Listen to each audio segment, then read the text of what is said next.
मतलब दोस्तों, कैसे हो आप सभी लोग। शंभुनाथ की कृपा से सब ठीक ठाक होगा और आगे भी होगा। तो मॉर्निंग हो चुकी है और आज है दिन थर्सडे और मैंने अभी है ना ये गाउन ही डाला है और मैंने ये पापा जी का ये दुपट्टा ओढ़ रखा है, ये कुम नाम का। और अभी मैं पूजा करने जा रही हूँ। सुबह का जो भी वो है वो तो सब हो चुका है, बस अभी पूजा करूँगी विष्णु भगवान की। और कल जो मैंने जो पलंग है ना इस वाली साइड का साफ़ किया था, उस वाली साइड का मेरा रह गया है। क्योंकि कल जब मैं पलंग साफ़ करने बैठी ना, तो क्या हुआ कि लाइट चली गई। तो इतनी देर तक लाइट गई थी। फिर लपसुर भी स्कूल से आ गए, फिर मेरी छोटी वाली ननंद भी आ गई। तो इस तरह से कल मैं कुछ मतलब एक साइड का तब तक मैंने कर लिया था, लपसुर भी के आने तक एक साइड का कर लिया था, लेकिन दूसरी साइड का मैं नहीं कर पाई थी। तो फिर वो मेरा रह गया। और फिर मैं पार्लर पे शाम तक बिज़ी हो गई। बिल्कुल भी मुझे कल टाइम नहीं मिला, बिल्कुल भी। कल पार्लर पे ढेर सारा काम हुआ था तो मुझे बिल्कुल टाइम नहीं मिला। पता नहीं, मुझे कल मेरा व्लॉग भी है ना ज़्यादा नहीं बना था, पता नहीं। और शाम को मेरी हालत एकदम पस्त हो गई थी, बिल्कुल पस्त हो गई। फिर है ना मैंने लब से बोला कि लब बेटू मैं तो बहुत ज़्यादा दिन थक रही हूँ। तो वो मेरे को है ना बोला कि आप यहाँ बैठ जाओ। फिर लब ने ही बर्तन को बस साफ़ किया था, तो बर्तन थे थोड़े से, उसने साफ़ किए थे। फिर मैंने ना चाय बनाई थी, फिर सुरभि मैंने हम तीनों ने पी थी। और फिर मैंने खाना वाना बनाया था। थोड़े से बर्तन थे, मैंने उससे बहुत मना करी मत करे, फिर वो गया आप शांत होकर बैठ जाइए, आप बैठो यहाँ पे। और उसके बाद है ना सुरभि से घर का छोटा मोटा करवाया था, क्योंकि शाम को एकदम पस्त हो गई थी मैं, घर में जो भी सामान रखा हुआ था। लेकिन उसके बाद थोड़ी देर आराम किया मैंने, तो फिर एकदम एनर्जी सी आ गई मुझे। फिर मैंने ना खाना बनाया था, सब्जी बनाई थी, रोटियां बनाई थी और रायता बनाया था, मतलब फिर सब बनाया था। फिर जितने जो कपड़े थे ना, चादर वगैरह, वो सब वॉश तो कर दी थी, मतलब निकाल दी थी। वो सारे कपड़े डाले थे मशीन में निकाल के। तो मैं तो यही कहती हूँ गाइस, अगर आपको थकान हो ना तो थोड़ी देर रेस्ट करके फिर काम करो तो फिर ठीक रहता है। और अगर थकान हो रही हो, लगातार काम करो, तो काम करने की जगह बिगड़ हो जाती हैं। तो अभी तो मैं करने जा रही हूँ पूजा। पूजा करके आपसे मिलूँगी। और ये लोग के पापा के कपड़े हैं, ये आज तो नहीं धुलेंगे, शायद कल धूँगी, क्योंकि आज थर्सडे है। चलती हूँ।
पार्लर पे आ चुके हैं कस्टमर, वो बैठे हुए हैं। और चाय मैंने बनाई थी अपने लिए, मूंगफली थोड़ी रोस्ट की थी, वो अब मैं बाद में लूँगी, पहले उनका काम करके आऊँगी।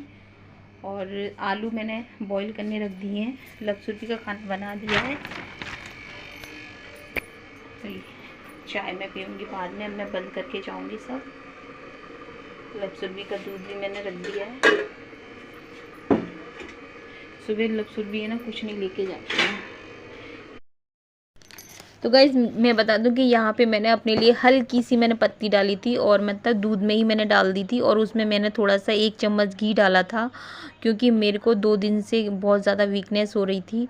तो मेरे को बताया था मेरी मम्मी ने कि तू है ना दूध में ना 1 चम्मच घी डाल लियो, उससे तेरे को आराम मिल जाएगा। तो वही मैंने, क्योंकि मूंगफली और हलवा मैंने रोस्ट कर लिया था और व्रत था, तो वीकनेस बहुत ज़्यादा हो गई थी। और यहाँ पे अब हो गया था शाम का वक्त, क्योंकि दोपहर में मैं पार्लर में बिज़ी हो गई थी गाइज़, और फिर मुझे बिल्कुल टाइम मिला ही नहीं था। और यहाँ पे शाम के वक्त यहाँ पे मैंने तैयारी कर दी थी झेंजी टेशु को, मतलब दीपक जलाने की। तो फिर मैंने सुरभि से बोला कि सुरभि तुम जलाओ दीपक को, तो सुरभि से जलवा दिया था, क्योंकि मैं तो ये सोचती हूँ कि बच्चों को आदत पड़ जानी चाहिए। तो यहाँ पे इस तरह से, तो गाइज़ 5 दिन के मेहमान होते हैं झेंजी टेसू, और इनकी हमें ना शाम को डेली दियाबाती होती है, वो करते हैं। और उसके बाद शरद पूर्णिमा को ये मतलब फोड़ दिए जाते हैं, और वैसे हम बोलें तो इन्हें सिरा दिया जाता है, ऐसे बोला जाता है। तो शरद पूर्णिमा के दिन है ना, फिर हमारे यहाँ मेरे ससुराल में पंजीरी बनाई जाती है, खीर बनाई जाती है, उससे फिर भोग लगा के शरद पूर्णिमा को फिर ठाकुर जी का भोग लगा दिया जाता है, फिर वो चंद्रमा के आगे रख दिया जाता है। लेकिन इस बार तो ग्रहण पड़ रहा है, तो ये बना रही हैं शाम को भी पराठे हमारे लिए। हमारे लिए लब खुश हो जाता है गाइस, पराठे के नाम पे लब को पराठे मिल जाते हैं। तो सही बात है, अपने हल्दी भी डाली हुई है मैंने, देखो आज विष्णु भगवान को। तो गाइस जैसे ही मैंने भगवान जी को भोग लगाया था, विष्णु भगवान को, ठाकुर जी को, वैसे ही गौ माता सामने खड़ी हुई थी। तो गाइस मेरा तो मन वाकई में प्रसन्न हो जाता है कि जैसे ही मैं ठाकुर जी को भोग लगाती हूँ, विष्णु भगवान को भोग लगाया, और वैसे ही सामने गौ माता खड़ी होती हैं। तो मैं आपसे पहले भी बता चुकी हूँ कि ऐसा लगता है कि साक्षात भगवान ने ग्रहण कर लिया हो। तो यहाँ पे आ गई थी गौ माता गाइस। तो बस इसीलिए मैं अपनी वीडियो में दिखा देती हूँ, क्योंकि मैं यही जानती हूँ गाइस कि वो तो जानवर हैं और वो हमारे घर आती हैं, तो किसी उम्मीद से आती हैं, और हम क्या देते हैं उनको, एक रोटी तो देते हैं। तो वो यहाँ पे इस तरह से। तो गाइस आपको बताने वाली है कैसे होते खाना रियल में। तो गाइस ये श्याम बाबा ही है, खाटू बाबा श्याम बाबा है ये। तो इनकी पूरी आप है ना, अगर कहानी है ना, गूगल पर भी रिसर्च कर सकते हैं। खाटू श्याम बाबा को है ना टेसू के नाम से भी मतलब जाना जाता है। और इनका शादी होती है, उसके बाद शादी का पहले है ना शादी इनकी होती है, उसके बाद शादी का वो शादियाँ स्टार्ट होती है। हमारे यूपी में झेंजी टेसू का बहुत पुराना प्रचलन है। इनकी शादी हो जाएगी, उसके बाद दाम वो खुल जाएगा शादी का। शादी का कहते हैं, क्या कहते हैं, फिर 1.5 साल से शादियाँ शुरू हो जाती हैं।